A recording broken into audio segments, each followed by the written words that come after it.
19º curso Taller Latinoamericano del Educador Popular desde la Escuela Secundaria General número 11, Ricardo Flores Magón, de la ciudad de Cuernavaca, del estado de Morelos. Les damos la más cordial bienvenida a esta segunda parte de la transmisión, y en esta ocasión tendremos la participación de nuestro compañero Pedro Miguel, articulista de la jornada, y estamos muy contentos de que nos puedan seguir en la transmisión. Hagan sus comentarios, reaccionen y sobre todo ayúdenos compartiendo la transmisión del equipo de comunicación, prensa y difusión del Comité Ejecutivo Nacional Democrático del CENTE en Lucha. Cedemos los micrófonos a la mesa para que desde ahí iniciemos.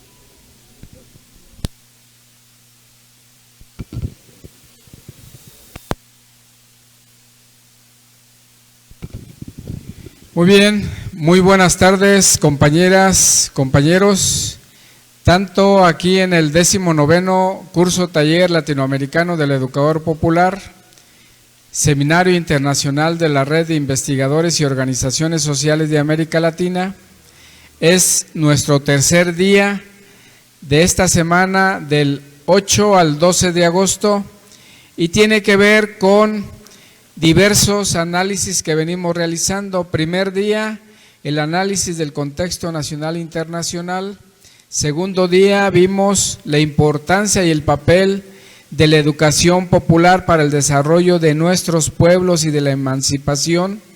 Y ahora un tercer día que tiene que ver cómo analizamos la problemática de los recursos naturales, el territorio, el agua y el papel que tenemos fundamentalmente como movimientos para el rescate. Pero no podemos dejar en este lapso que tenemos de estos 3 días el análisis del contexto nacional que estamos viviendo, cuáles son las implicaciones que tenemos de la cuarta transformación, sus efectos en Latinoamérica, la interrelación que tenemos a nivel latinoamericano, cómo nos están afectando en este momento el fenómeno del conflicto en Ucrania y que tiene una tendencia transitoria hacia un nuevo orden mundial. Tenemos al compañero Pedro Miguel, conocido por todos nosotros, con sus columnas, navegaciones y muchos otros escritos que tiene en su escenario y en su carrera muy vasta, y también sus apreciaciones muy certeras sobre el fenómeno que tenemos a nivel nacional. Lo presentamos sin más ni más, compañeros, le cedemos la palabra y un aplauso de antemano, le agradecemos el esfuerzo que hizo por estar aquí con nosotros. Adelante, compañero Pedro Miguel. Muchas gracias. Una disculpa, antes que otra cosa, había yo quedado en estar ayer acá y luego quedé en estar a las 10 de la mañana, pero miren, ando del tingo al tango, hay tareas en el gobierno, hay tareas con las organizaciones sociales, hay tareas en el partido, pero queríamos hacer una revolución y la estamos haciendo. Entonces, ni llorar es bueno. Les platico brevemente, no pude estar ayer porque andaba yo en Aguascalientes, estuve con la maestra Nora Rubalcaba, que les manda un saludo muy fraterno. Como ustedes saben, Nora viene del magisterio y pues está resistiendo, está haciendo un recorrido por los municipios de Aguascalientes para explicar cómo se perpetró el fraude electoral en junio pasado. Signo de los tiempos, ¿no? Antes era el partido en el gobierno el que hacía los fraudes y ahora le hacen fraudes al partido en el gobierno. Y no solo eso, sino que además el gobierno no manda a la Guardia Nacional ni al Ejército a reprimir, a romperle la cabeza, a desaparecer a los fraudulentos. Pues se atiene a las instancias legales que tendrán que decir la última palabra, aunque esas instancias legales sepamos de antemano para quién trabajan y sepamos de antemano con quién están aliadas.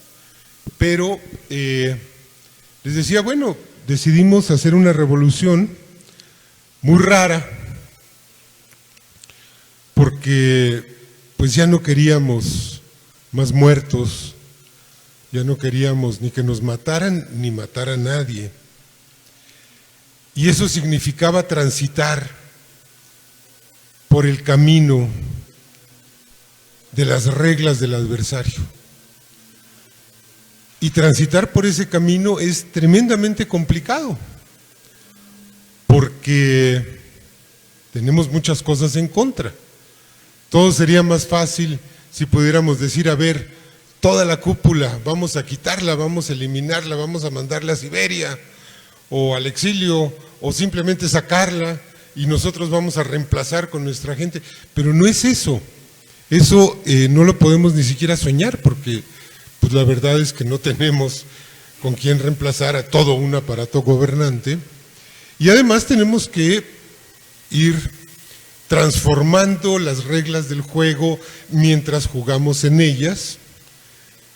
Están los casos concretos de los organismos autónomos, que son una rémora terrible. Está el Poder Judicial, está la oposición en el legislativo, que nos ha impedido avanzar como habríamos querido.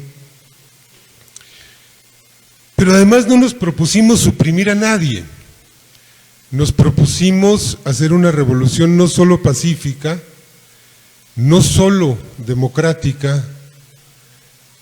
Se trataba no solo de alzarse en urnas, sino que también se trataba de hacer una revolución incluyente, plural, sin negar a una parte del país que existe, que está en contra nuestra, asumiendo que tienen un papel, que tienen un lugar, que tienen el derecho a existir y que no los vamos a mandar a Siberia,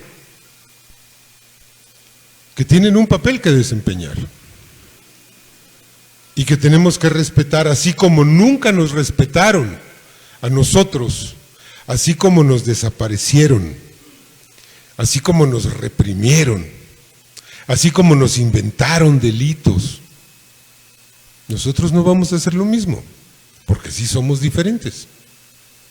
Y no vamos a emprender persecuciones políticas, ni vamos a pretender que todo el mundo piense como nosotros. Hoy hay un revuelo por lo que pasó en Morena, porque hubo chanchullos, hubo cochineros, hubo grupos que llegaron a agandallar con la consigna ya de por quién votar, ¿no? Todo eso pasó. Todo eso pasó, compañeras y compañeros, y me parece que sería suicida pensar que eso ya descalificó a Morena o que eso ya significó que esta transformación perdió su rumbo. Una queja muy recurrente, una forma de expresar la queja es que llegaron los priistas y los panistas y los rescoldos de los perredistas y se apañaron y sí, llegaron grupos en algunos casos y entraron y eligieron delegados.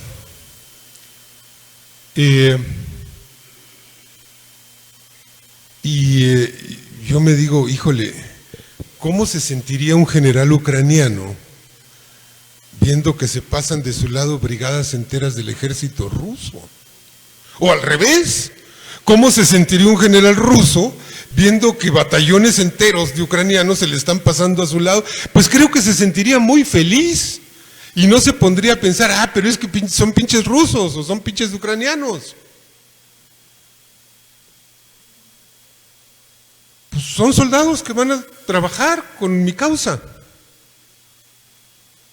¿Nos pueden pervertir la causa? ¿De veras es tan débil nuestra causa? ¿Es tan chafa? ¿Es tan insustancial nuestra causa que por unos infiltrados vamos a perder el rumbo? Pues yo creo que no. Y este alegato recurrente este malestar de que se metieron los priistas y ya nos agandallaron y todo esto, pues olvida algo que se hizo a fines de 2017, que se llamó Acuerdo Político de Unidad Nacional, que consistió precisamente en jalar a priistas, a perredistas, a panistas, a todos los que se quisieran sumar a esta causa. Pues hay una congruencia entre lo que se hizo entonces y lo que se está haciendo ahora. Cierto, ahora los tenemos en casa.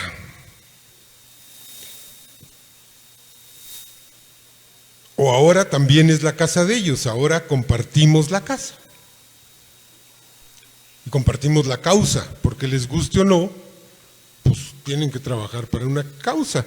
Recuerdo un libro clásico que quizá algunos de ustedes conozcan, un librito de Victor Serge, el revolucionario que primero fue anarquista, nacido en Bélgica y que se fue a Rusia cuando estalló la revolución soviética, y que acabó en México, por cierto, murió aquí, pobre, y su hijo Vladi murió acá en Cuernavaca, un gran pintor, un gran intelectual.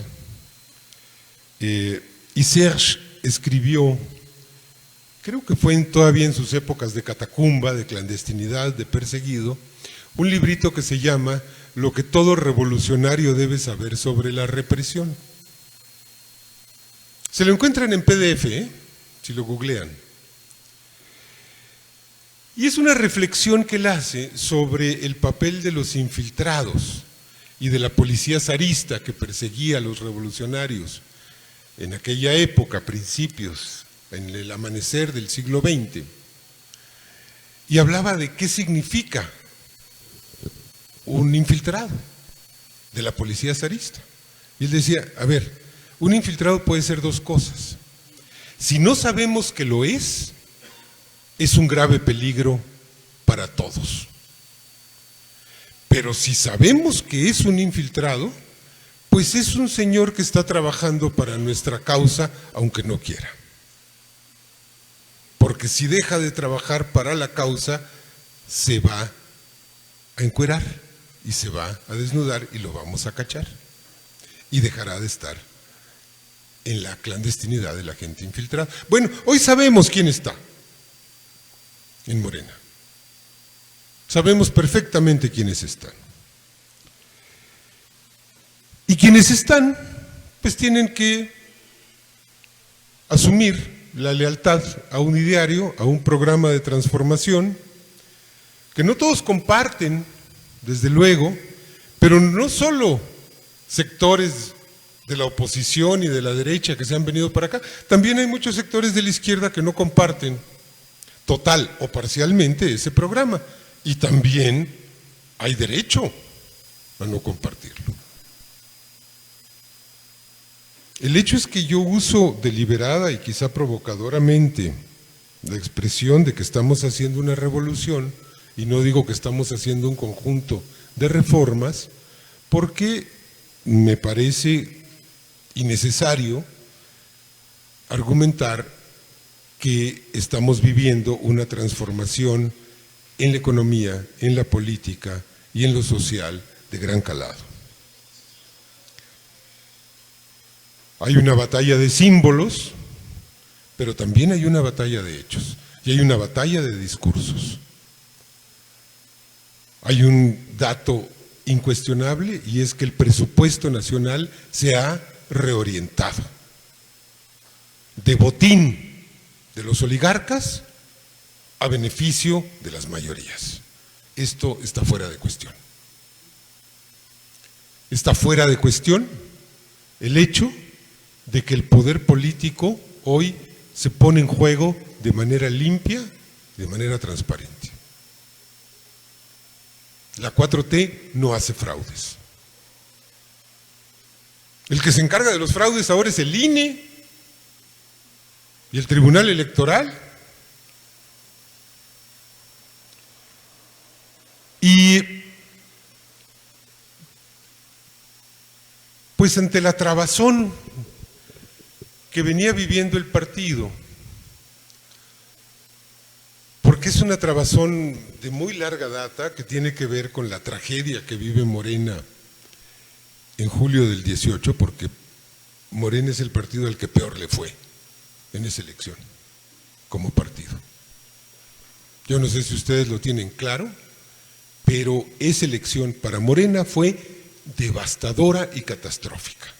Perdió a su principal dirigente, perdió el 90% de sus cuadros, el 90% de sus líderes, de golpe. Y además, pues en el momento en que Andrés Manuel llega a la presidencia, pues mucha gente en Morena se despista y dice, bueno, entonces ya se acabó el sentido de la vida de Morena, ya se logró lo que se quería. Porque mucha gente pensó ingenuamente que el objetivo central de Morena era poner a Andrés Manuel en Palacio Nacional, y no, el objetivo principal de Morena es la transformación nacional. La presidencia López Obradorista es un medio para la transformación nacional. Y además, por si faltara algo, se queda Morena como el botín, porque la clase política tradicional dice, es el partido en el gobierno, por lo tanto es el trampolín, es la escalera para que yo pueda hacer carrera, y todos quieren entrar. Y ni modo de decirles que no, porque estamos jugando con las reglas del juego de ellos, y pues cualquier ciudadano que goce de sus derechos políticos tiene derecho a afiliarse a Morena. Problema. Si Carlos Salinas llega a una asamblea, hay que afiliarlo, porque eso dice la ley. Así, de grave. Ni siquiera podemos invocar el famoso sexto bis del estatuto, porque ese sexto bis es para cargos, para postular a cargos de elección, no para aceptar militantes. Échense ese trompo a la uña. Claro que tenemos que transformar esas reglas en las que tenemos que jugar. No tanto para excluir, sino para ver qué hacemos con todo el filón de sociedad que nos llegó de golpe. Creo que es un caso inédito en el mundo el que un partido en 24 horas afilia a 3 millones de personas. Yo no conozco un precedente así. 3 millones de personas son un montón de personas. Y básicamente, si me lo permiten, es la parte políticamente activa de la sociedad. O sea que tenemos a una sociedad adentro. O sea que le entregamos el partido a la sociedad. Y pues miren, la sociedad mexicana no es la corte celestial. La sociedad mexicana pues tiene segmentos muy acanallados, muy deformados, muy corrompidos, muy permeados por costumbres inveteradas de fraude, de compra de votos, de acarreos. Y aquí hago un paréntesis porque se ha estado denunciando acarreos que no son acarreos. Porque el que una colonia se organice para ir en microbuses a un mitin o a una asamblea, eso no se llama acarreo, eso se llama organización popular. Pero estamos inundados de fotos de gente bajando de microbuses o subiendo a microbuses y dicen acarreo. Pues no, eso no es cierto. Yo recuerdo perfectamente las jornadas de 2008, cuando salimos a resistir el intento privatizador de Calderón del sector eléctrico, ¿se acuerdan? El tesorito de aguas profundas. Bueno, pues yo en mi colonia estaba consiguiendo microbuses para llevar a las compañeras y a los compañeros que querían ir y que no tenían cómo ir desde Tlalpan hasta el Zócalo. Y había que sacar listas, por supuesto, pues porque no íbamos a dejar a alguien en el Zócalo. Teníamos que ver que estuvieran todos. Y eso no es acarreo, eso es organización popular. Y mucha gente sigue yendo por convicción. No, perdóname, pero esas son las excepciones. Y si hay pruebas, este es el punto fundamental. Si hay pruebas, hay que denunciarlo. Y hay que exigir que se haga justicia. Y hay que exigir sanciones. Y hay que exigir que la gente que compró votos sea expulsada del partido. Sin duda alguna. Pero no podemos decir que una foto de gente bajando, subiendo de un autobús sea acarreo o sea compra de votos. Curiosamente, tenemos una tradición de documentar fraudes electorales porque hemos vivido en la defensa del voto y ahora pues yo me encuentro con unos testimonios. Es que me dijo mi hija que fue a la asamblea y llegó una señora. Pues sí, pero pues eso es un chisme, eso no es una denuncia. Pues que no lo sabemos. Pues ¿en qué mundo vivimos? Hagamos todas las denuncias que haya que hacer, todas. Pero hay que fundamentarlo. No es fácil, no, pues claro que no es fácil. Nada nos ha sido fácil, nada nos han regalado. Y por más que hagamos el esfuerzo de documentación para probar que se hizo fraude en un distrito, no vamos a lograr documentar todos los fraudes que se hicieron. Me queda claro. ¿Y qué vamos a hacer con los fraudulentos impunes que se nos van a quedar? Educarlos y educarlas. Nuestro instrumento es la educación. No tenemos otro. No los vamos a meter a la cárcel, los vamos a educar. Uno de los postulados de esta transformación, a la que yo llamo revolución, porque fíjense lo que significa, entre otras cosas, el cambio de paradigma de seguridad pública. Hemos dado un giro de 180 grados. Le hemos dicho a la guerra contra las drogas, te acabaste, no queremos saber más de eso. Y hemos dicho, lo fundamental para pacificar al país es rehabilitar, es convencer, es entender que todo infractor y todo victimario es a su vez víctima. Si no entendemos eso, estamos fritos. Si no entendemos eso, no podemos salir de la lógica calderonista de mátense entre ustedes. Y mientras más se maten, mejor. Y esa lógica es intrínsecamente genocida, porque es una lógica que se aplica a 1 o 2 millones de personas. Eso es el narcotráfico en México. 1 millón o 2 millones de empleos directos. Y no son sicarios y matones nada más. Esa es una pequeñísima fracción. La gran fracción son campesinos, marihuaneros, amapoleros. Y son niños. Los halcones son niños. Y son señoras, y son amas de casa, y son estudiantes que tienen el narcomenudeo para completar el gasto. ¿Qué? ¿Esos que se mueran?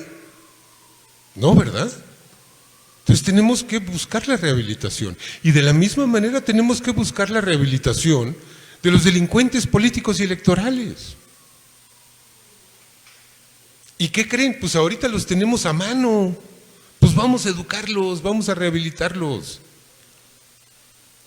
Vamos a imponer la educación como requisito y como condición para acceder en lo sucesivo a la militancia, a cargos de elección, a puestos directivos.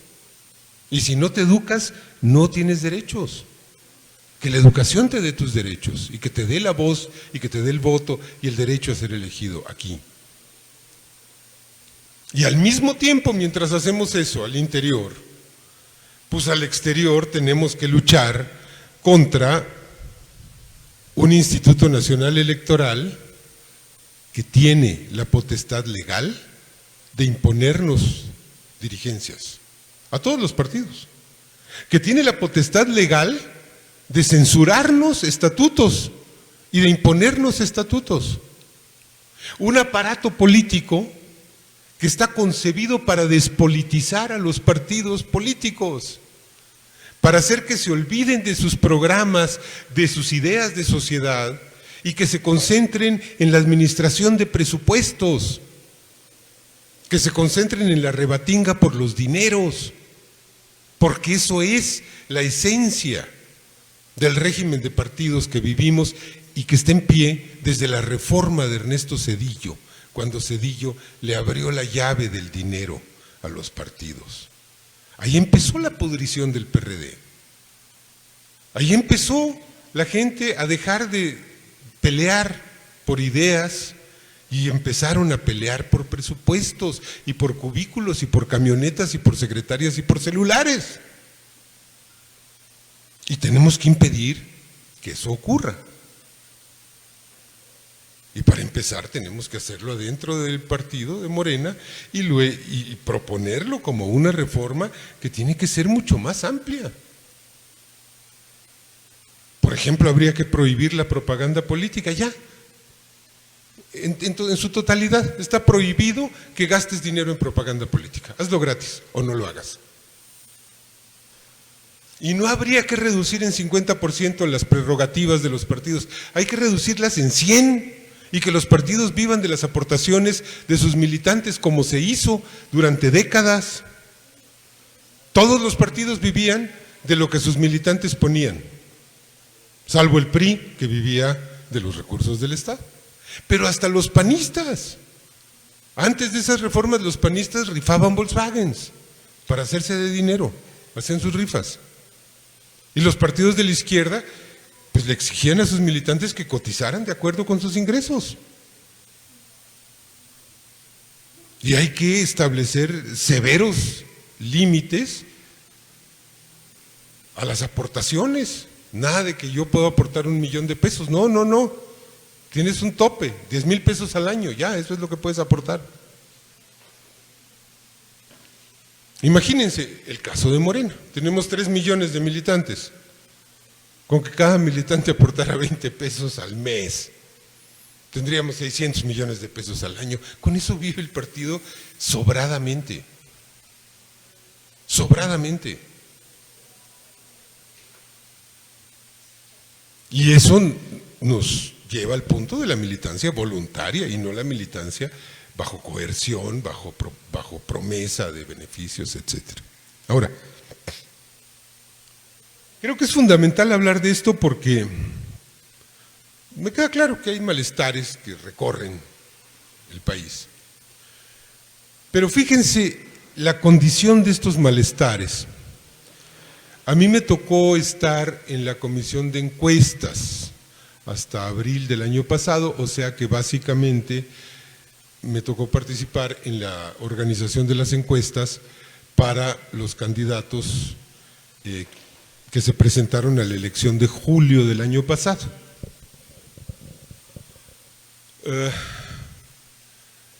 Les puedo decir con el corazón en la mano que las encuestas sí se hicieron y que fueron ejercicios demoscópicos muy rigurosos.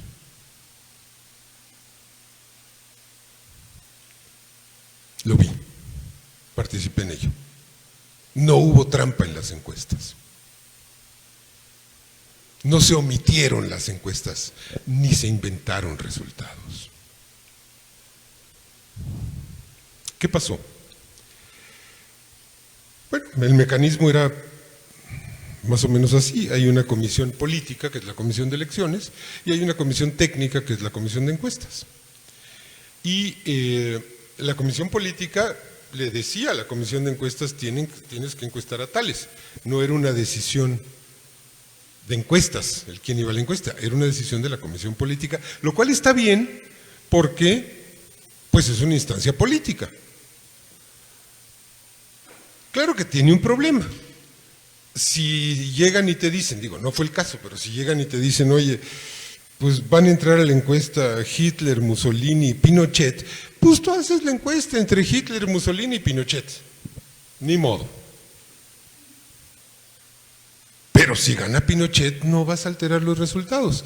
A ver, si gana, pero si las encuestas no se ganan, no hay forma. Las encuestas son un montón de indicadores que se preguntan y que conforman elementos de juicio para que la comisión política, es decir, la comisión de elecciones, tome la decisión que corresponda. Pero yo les aseguro que en las preguntas cruciales, Salgado Macedonio quedó arriba, muy arriba, en las dos encuestas, las dos veces que se hicieron las encuestas.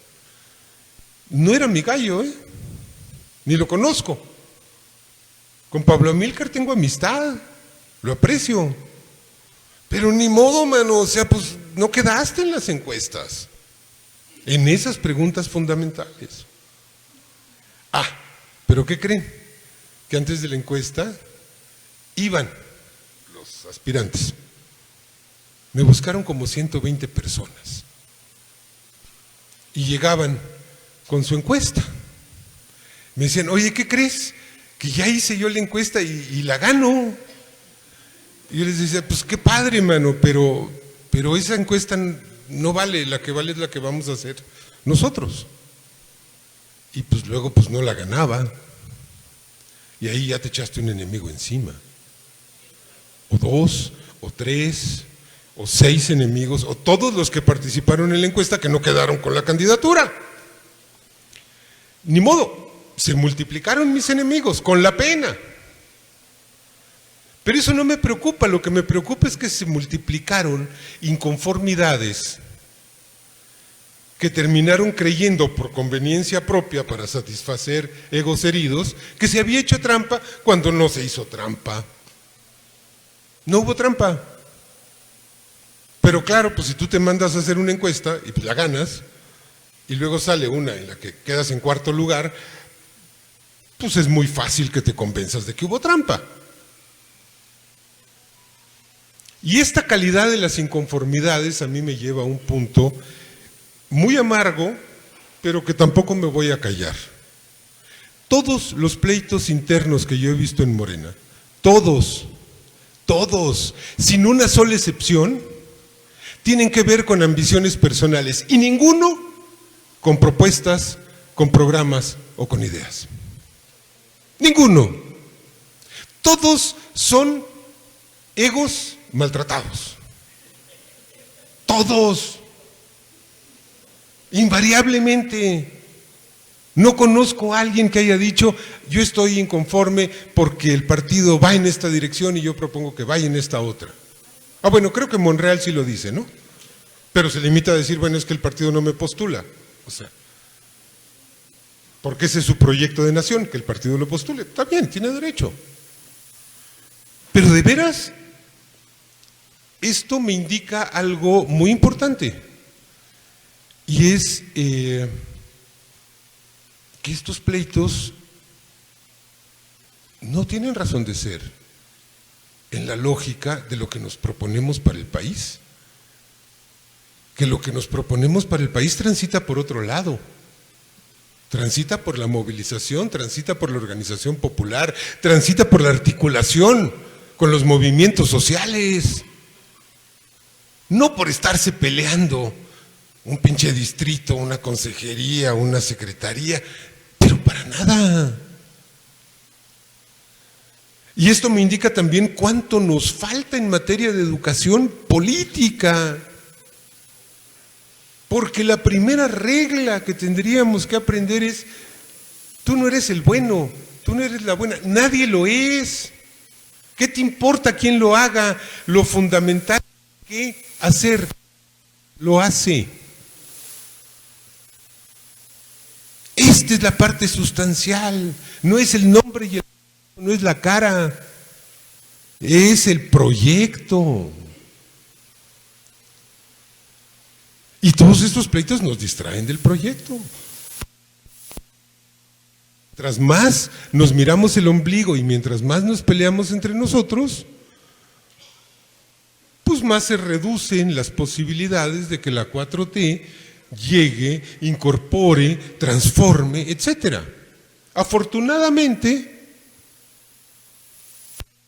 pues la 4T ha llegado, ha transformado mucho, tiene muchos pendientes. Ayer fue el Día de los Pueblos Indígenas. Hay pendientes, no vamos a ignorar. O sea, sigue irresuelto el problema de la autodeterminación. Sigue irresuelto. Y a lo mejor y no se resuelve en este sexenio. Y lo tenemos que plantear para el siguiente. Oigan, esto no se ha resuelto. O sea, sí, el gobierno de la 4T le ha dado una atención fundamental, como nunca en la historia de México, a las comunidades indígenas. Como nunca en la historia de México. Y ha avanzado en la resolución de problemas que veníamos arrastrando desde siglos. Pero seguimos teniendo un problema que sí está en nuestras manos resolver.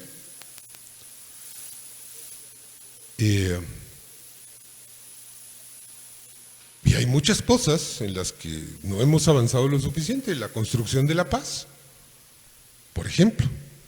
Bueno, no se ha podido avanzar en una medida en la que pensáramos esto ya es satisfactorio. Es muy parcial los avances. En la Ciudad de México es espectacular. O sea, reducir la tasa de homicidios en más del 60% es impresionante. Pero en el país no. Pero los feminicidios no se han reducido. O bien, hoy sí los estamos contabilizando todos. ¿Pero qué sí se ha reducido?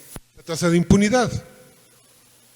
Hace 5 años, las posibilidades de que los presuntos autores de un feminicidio fuesen detenidos eran nulas, eran mínimas. Hoy en día hay una procuración de justicia y se pesca al presunto responsable y se le lleva a la justicia en la mayor parte de los casos. Hay un avance. Pero también hay fenómenos que toman años y que no pasan ni por reformas legales, ni por reestructuraciones administrativas, sino que pasan por educación, educación y más educación. En la sociedad, al interior del partido, en el gobierno. Hay tantos funcionarios a los que les hace falta un curso básico, acción ética y política. Y no hablo de los que heredamos, hablo luego de los nuestros. De veras. De gente que llegó en 2018 a ejercer cargos y que enloqueció. Y miren, tiene su lógica. Vean ustedes el caso, las compañeras y los compañeros legisladores, estatales y federales. Amigas y amigos que vivían con 15, con 20 mil pesos mensuales y que vivían entregados a la causa. Y que un día empiezan a ganar 100,000, bueno, ya se les jodió la vida. O sea, a partir de ese día, lo primero que les pasa es que ya no les alcanza el dinero, para nada. Es matemático. El día que cobran su primer cheque, entran en crisis económica. ¿De veras? Pues porque enloquecen. Porque que se te quintuplique el ingreso enloquece. Pues ¿cómo no? El que vivas movilizándote en transporte público y que de repente tengas chofer y camionetota, enloquece. Pues claro que enloquece. Entonces, aquí el problema es que tenemos que aprender a lidiar con el poder. Y tenemos que aprender, pues, que el poder es temporal, que hay que dejarlo ir. Primero que no hay que aspirar a él en lo personal, O sea, las comunidades gitanas tienen una norma muy simple para reemplazar al liderazgo de la tribu, al patriarca, porque bueno, pues sí son patriarcales, perdón, no deberían serlo, pero pues díganselo a ellos. Y pues tienen un patriarca, toda la tribu tiene un patriarca. Y cuando muere el patriarca y tienen que designar a otro, tienen una regla muy simple, dicen, el que diga yo quiero ser, ese no debe ser. Porque la autoridad es una atribución.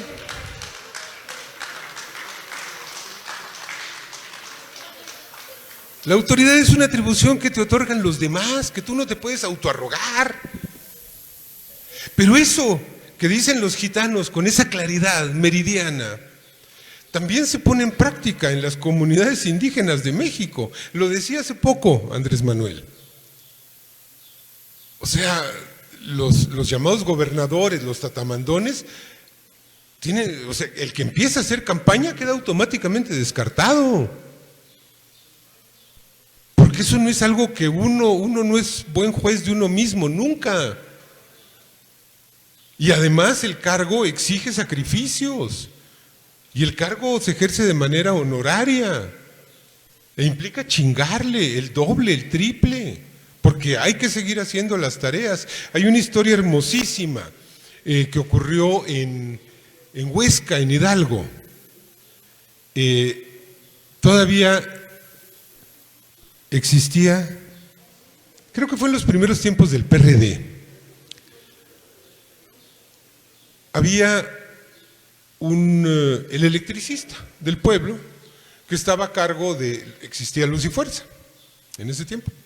Estaba a cargo pues, de la agencia de Luz y Fuerza, pero pues él estaba a cargo de eso, pero realmente pues, se trepaba a reparar los cables cuando se trozaban y había que cambiar un transformador y él iba y lo hacía.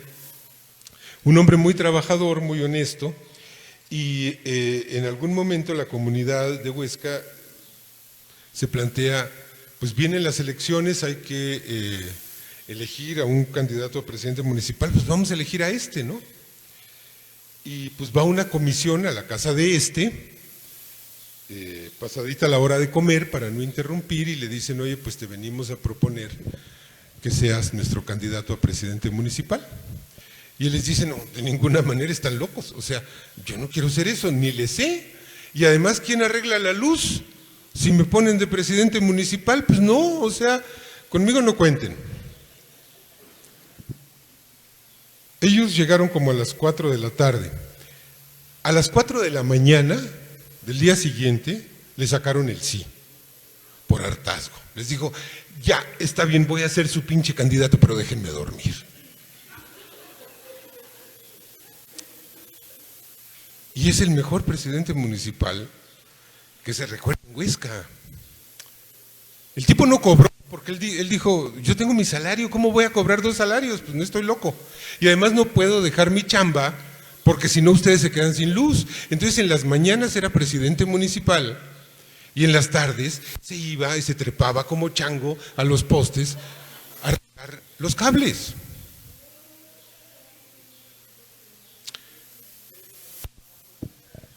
¿Cómo cultivamos estos espíritus? ¿Qué creen? Es chamba de ustedes. Esa es su chamba en esta revolución. Para que esto persista, para que esto perdure, para que el cambio sea realmente de fondo, hay que cultivar esos espíritus. Hay que cultivar esas mentalidades. Y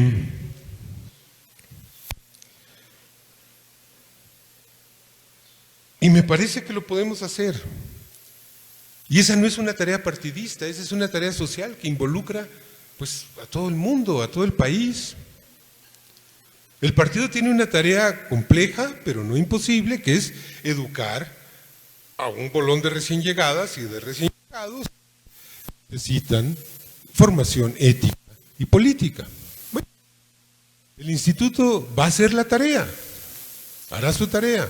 Es una tarea enorme porque se trata de formar pues a millones. Además, yo personalmente mi empeño por lograr que me eligieran consejero,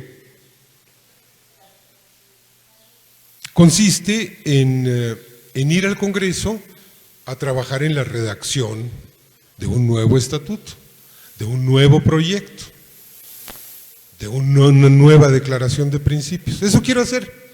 Y terminando de hacer eso, renuncio. O sea, lo demás, de veras, no me importa. No quiero una secretaría en el CEN. Ni una dirección general en ningún lado, ni nada de eso. Yo vivo de mi sueldo, que es ser periodista, y con eso estoy a gusto, pero sí quiero llegar al Congreso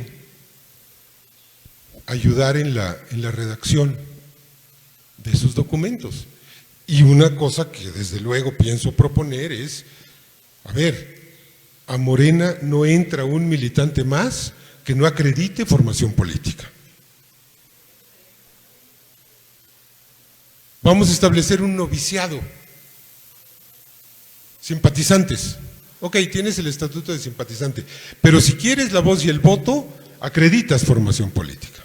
Una primera fase de formación política. Ah, pero además aspiras a un cargo adentro del partido. No, espérate, eso ya es maestría. No, eso ya te exige un grado superior de formación política. Ah, y que quieres una candidatura, doctorado.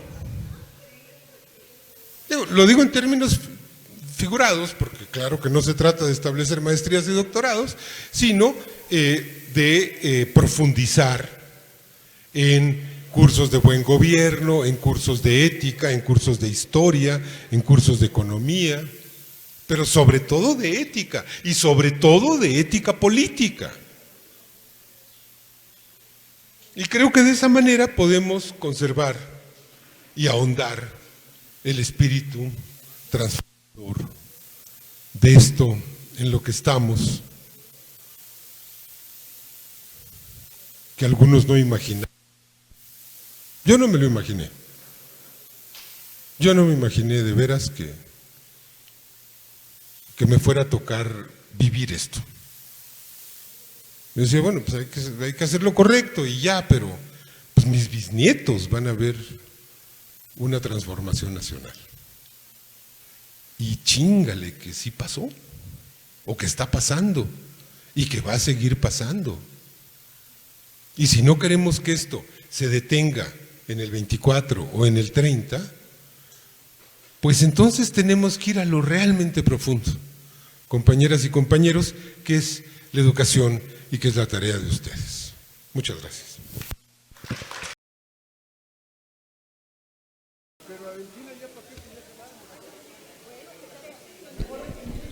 Bueno, ha sido una tarde muy productiva, una tarde pues muy interesante, pero además muy transformadora en algunas mentes de algunos compañeros. Las argumentaciones que tuvo Pedro Miguel fueron tan tajantes, incisivas, fueron en un momento desafiantes, y por ello aquí en la edición de este Educador Popular pues podemos sentir la satisfacción de tener invitados especiales, de tener invitados que tienen autoridad moral y ética para afirmar o debatir algún tema en específico. Este fue el caso, y por eso también pues les agradecemos a ustedes que están conectados en la vía de Facebook y en la plataforma Zoom, los que están así conectados con nosotros. Les agradecemos mucho este tiempo que nos han dedicado. Esta plática, este curso taller quedará anidado en la memoria colectiva primero, y también en la plataforma por unos cuantos días, así que pueden aprovechar, compartir lo que aquí ya se hizo. Agradecemos su tiempo, la inversión que han hecho, y por supuesto también agradecemos al equipo de comunicación, prensa y difusión del Comité Ejecutivo Nacional Democrático del Centro en Lucha, a la serie de compañeros que están ayudando con las cámaras, al equipo técnico de la transmisión, a Javier Tlatoa por ser uno de los impulsores transmisores, uno de los que están en el fundamento del equipo de transmisión. Muchas gracias al esfuerzo que están realizando en este trabajo de difusión. Gracias. Nos vamos a ver más adelante en la gala cultural del día de hoy, del tercer día de los trabajos. Así que nos vemos un poquito más adelante. No nos despedimos, seguimos aquí en La Frecuencia. Muchas gracias y buenas tardes a todos. Buen provecho.